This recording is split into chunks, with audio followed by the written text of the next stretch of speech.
Welcome to our podcast, Fuck the Diet Cycle, with myself, Lauren Knight, and Abby Lodge. This podcast is for you if you're ready to end the diet cycle. So grab yourself a cuppa, get comfy, and let's jump straight into this week's episode. Okay, we all know that we're out of routine at the moment. It's all very upside down. The kids are off to school. We're working different hours. We're doing different things. We're out here, we're out there, and we're juggling all the plates, and we get it. So this episode is just going to give you a few daily non-negotiables to hopefully help you when routine feels like it's just non-existent. Yeah, absolutely. And these are the things that are going to support you not only now when routine is up the wall, but throughout your weight loss journey, right into maintenance and beyond, because you have to have some really, really tight, non-negotiable habits every single day in order to be successful in your weight loss journey, but also to maintain your weight. So the first one is going to come as no surprise, guys. It's going to come as no surprise. Oh, I don't know what it might be. Drum roll! Drink your water. I cannot say it.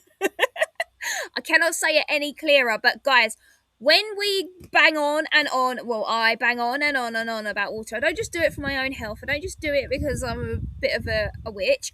I do it because I know it works. And water is the first thing that slips, that goes out the window whenever routine goes up the wall. So keep however you're drinking your bottle, your water in whatever bottle, keep that with you at all times. Keep it refilled. Also, every time you pick it up, take 10 gulps. If you're one of my clients, you get a message about 15 times a day to say drink your water. But also trying to have it so that before breakfast or whatever, you're having a litre, and then you're having a litre in between your meals. So then naturally you're going to be hitting your 3 litres. Keep hydrated, especially the way that the summer is going at the moment with how hot it is, to help with water retention. But if you maintain hydration and you keep drinking your water, you're going to find things so much easier. Yeah, I totally agree. And if you're not a natural water drinker like me, having our water flavourings, they are for everyone and anyone. So even if you're not on plan with us, you can still use our water flavourings. Just get in contact with one of us. Lemons and cucumbers in your water. I have to have a straw.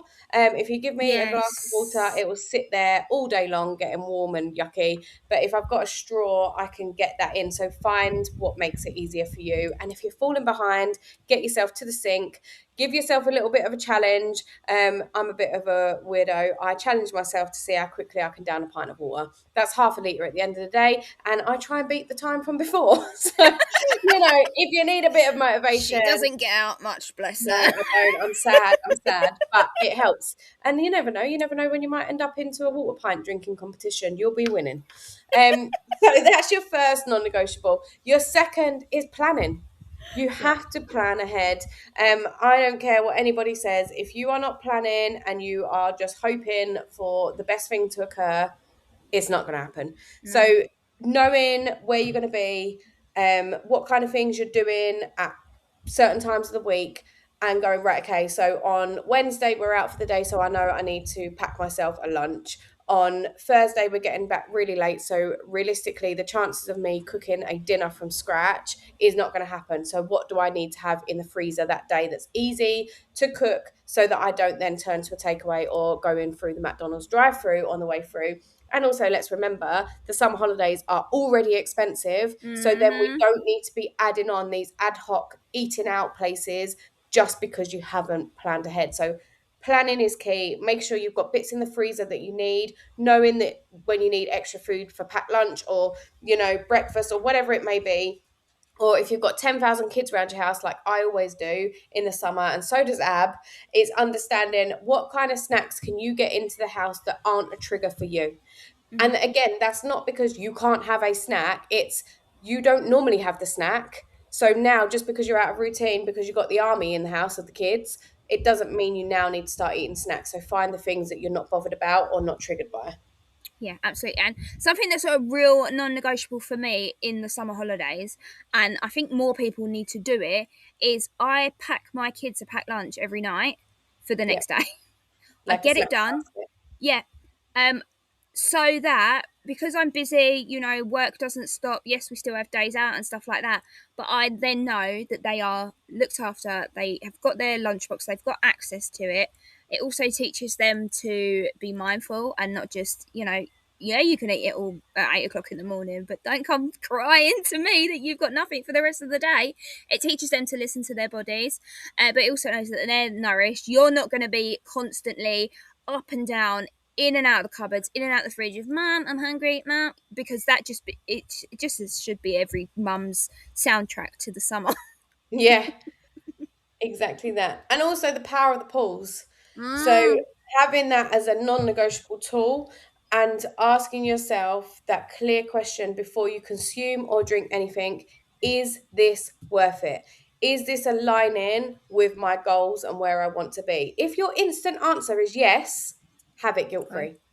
Go and enjoy it, not on a passing by, not on a whim, but go and sit down somewhere and enjoy that and consume it mindfully and yeah, like have no guilt attached. If you stand there finding yourself going, I don't know, or you're trying to negotiate with yourself, you don't want it. The thought has just entered your mind, you're thinking about it, but you're not fully aligned with it. And if you go ahead and eat or drink it, I can guarantee that afterwards you're going to feel that guilt because actually it's not something you really want to do. So go and distract yourself for 10 minutes, and chances are that thought is going to have disappeared from your head and you would have moved on. If you find that the thought is still there in 10 minutes, ask yourself the question again. And honestly, those few seconds make the whole difference between mindful eating and mindless eating and guilt or no guilt.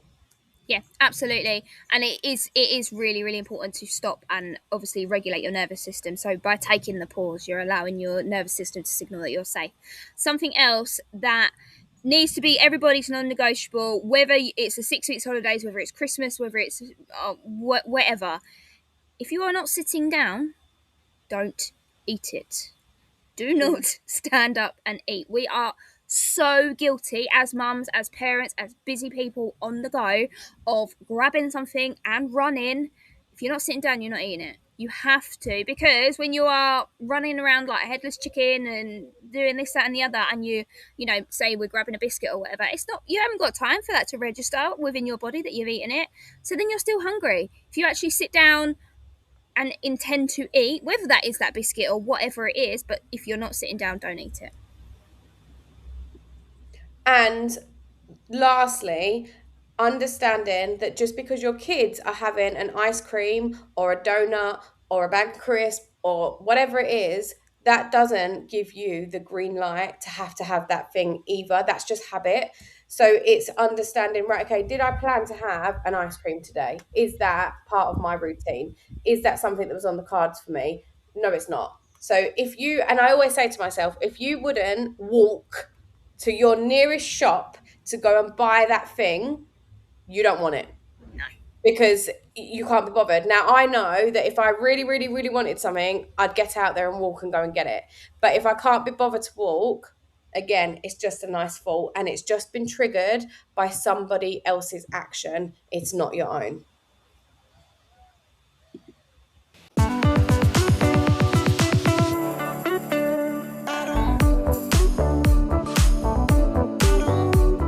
Thank you for listening. Be sure to follow us on social media using the links below. And don't forget, new episodes come out every single Sunday.